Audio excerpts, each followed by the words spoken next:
In part one of the DIY built-in window bench with storage, I assembled the frame out of 2x4s. I attached drawer slides, and then I lined them all up and installed them in our master bedroom underneath the large picture window.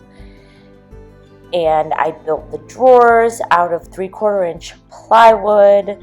I also installed those, and that is where we left off.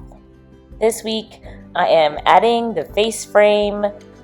I am adding a storage bin that opens from the top. I built the drawer fronts.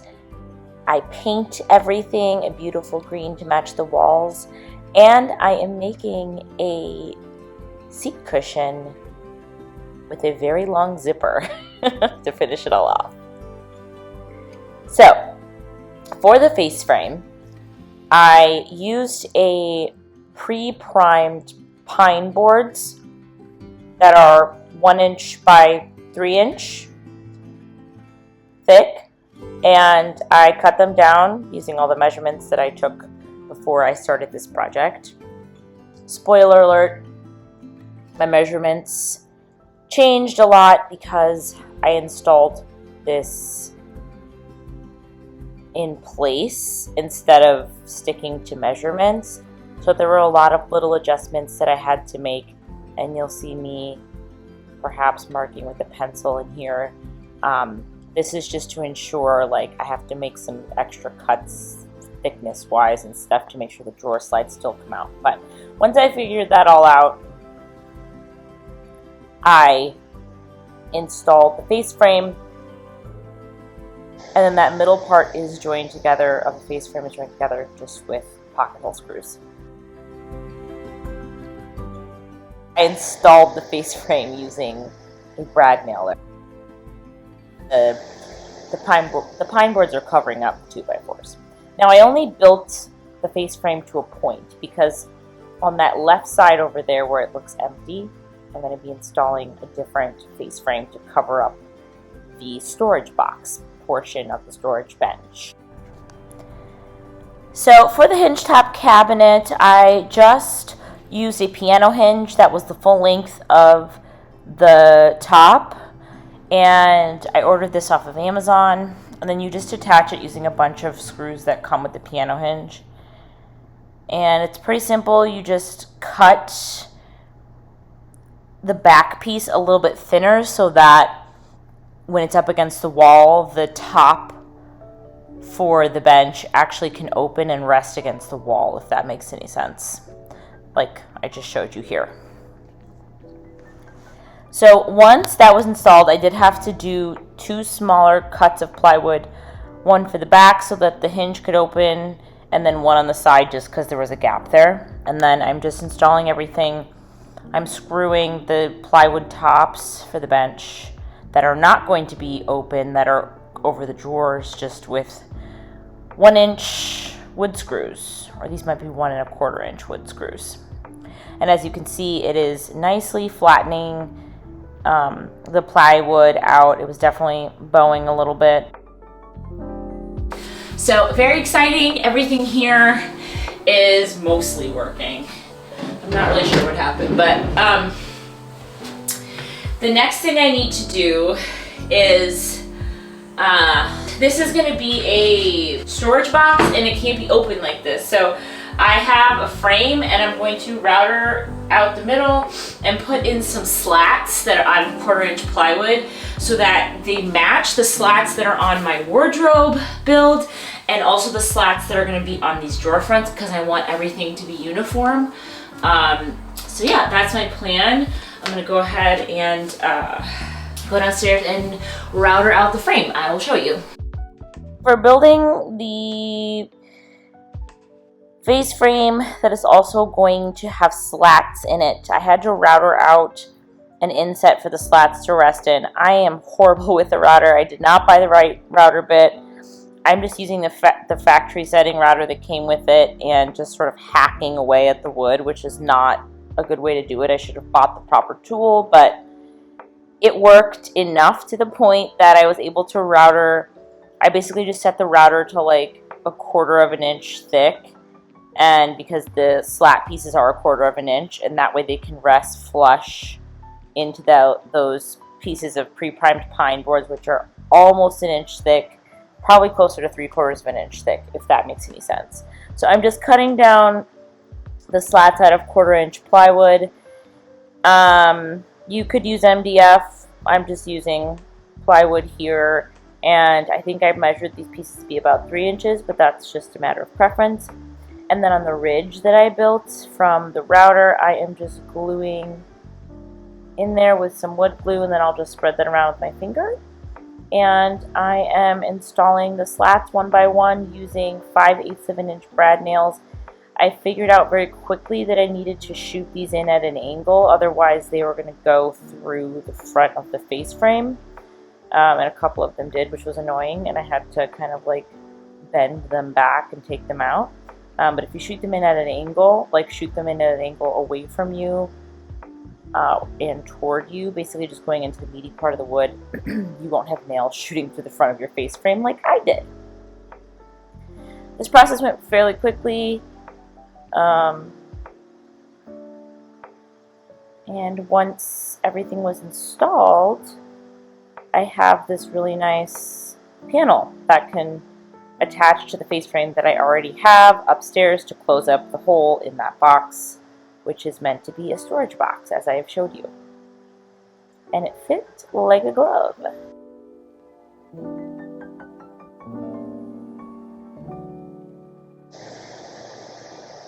Difference in thickness there, but I fixed it later with like spackling and all of those fun things that help you fix your mistakes when you're not a perfectionist woodworker.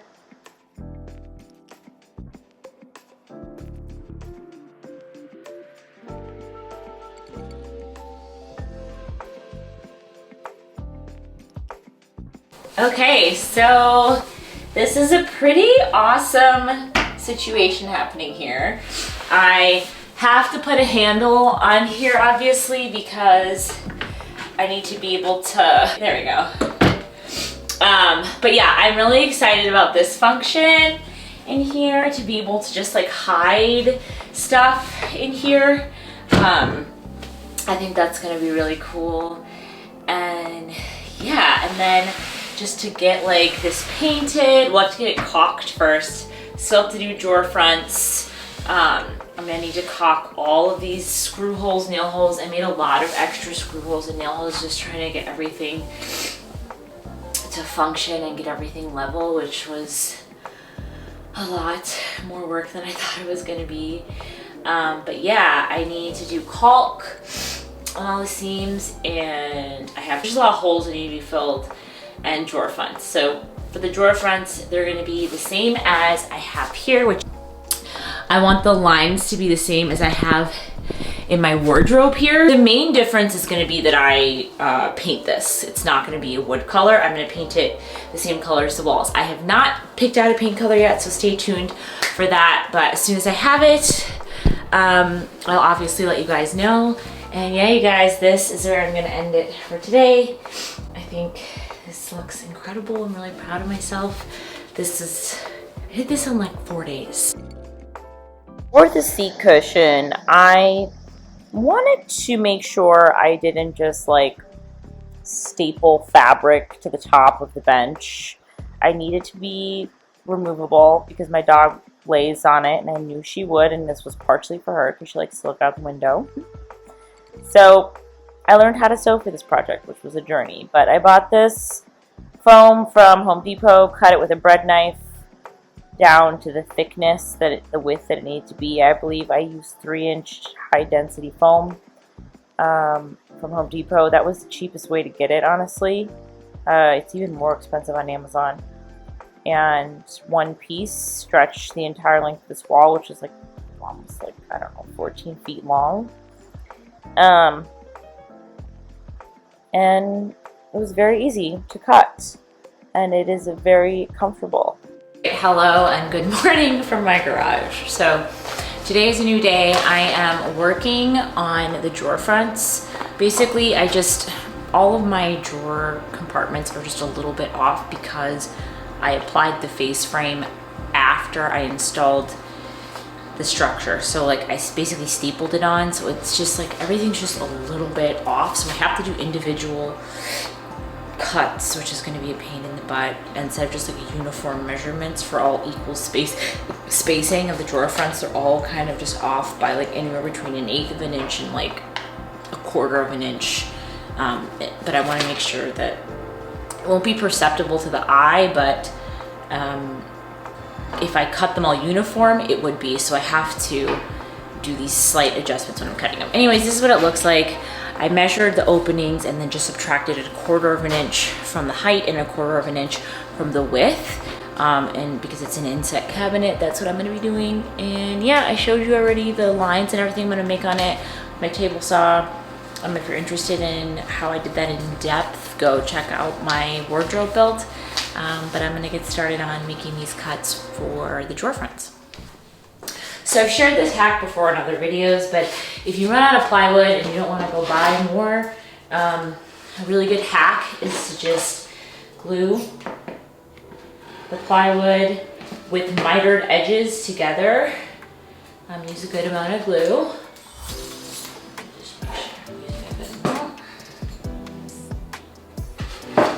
And then the mitered edge, just make sure that you can't see the seam. And you glue them together like that. And then take a clamp.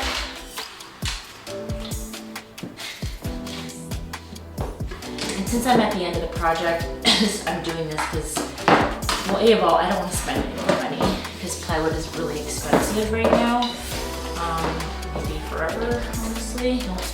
So this is just a good way to make use of your scraps, and honestly, you really can't tell the difference. I'm just trying to get this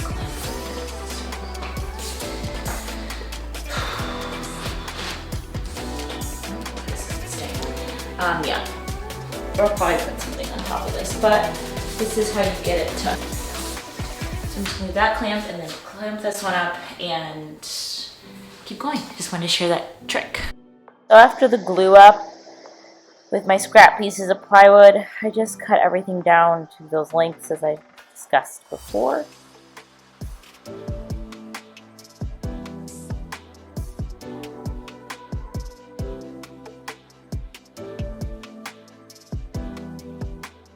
Not show the part where I made the grooves in the wood, but essentially all I did was set my table saw to 1/4 of an inch thick and run the face drawer fronts over the table saw at 3 inches.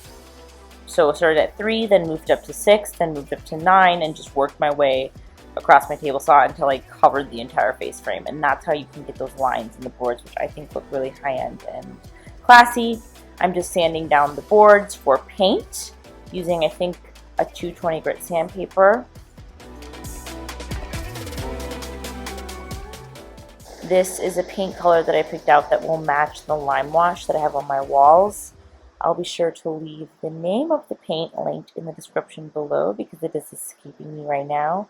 But it's this beautiful sort of like greenish gray serene color by, I believe, Sherwin-Williams. And I'm just using an angled brush to get in the grooves and a roller to cover the surfaces.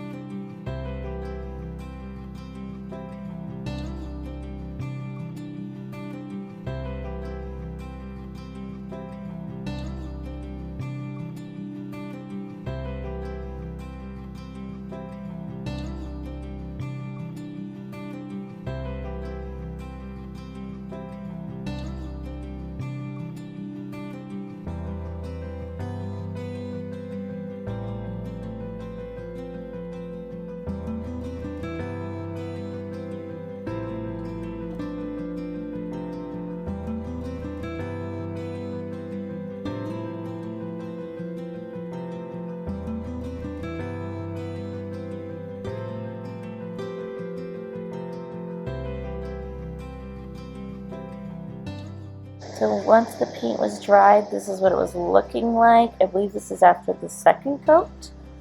It's still drying there. And then it was time to sew the seat cushion.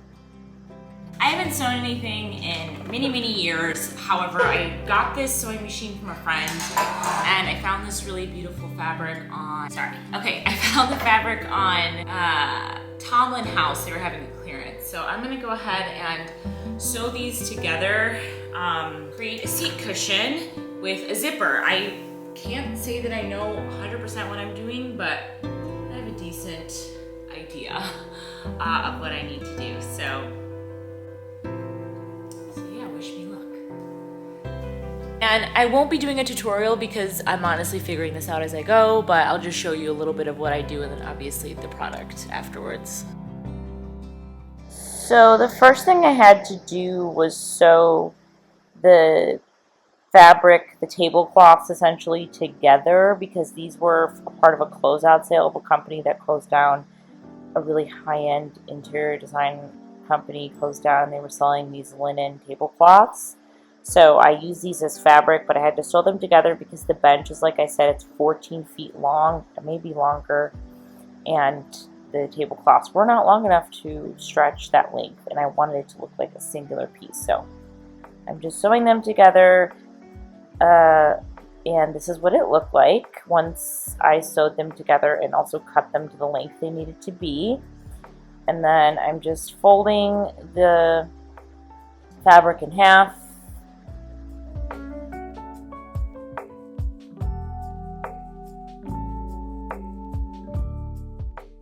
And then I am using fabric clips to clip the zipper to a seam that I stitched very loosely, like on the largest setting of my machine, so that I could cut it open once it's basically sewn onto the edges. Again, this is not a sewing tutorial, but long story short, I'm sewing the zipper onto the cushion. I recommend using pins, though. These sewing clips are not my favorite. If you're gonna get into sewing, I would skip the clips. And then I laid out some brown craft paper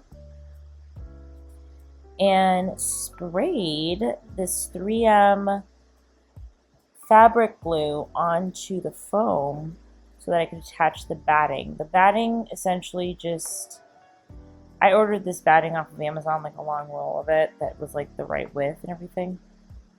So I was able to just like unroll it to the length that it needed to be, but the batting just makes sure that the foam fills out the cushion, like it's round and it looks full.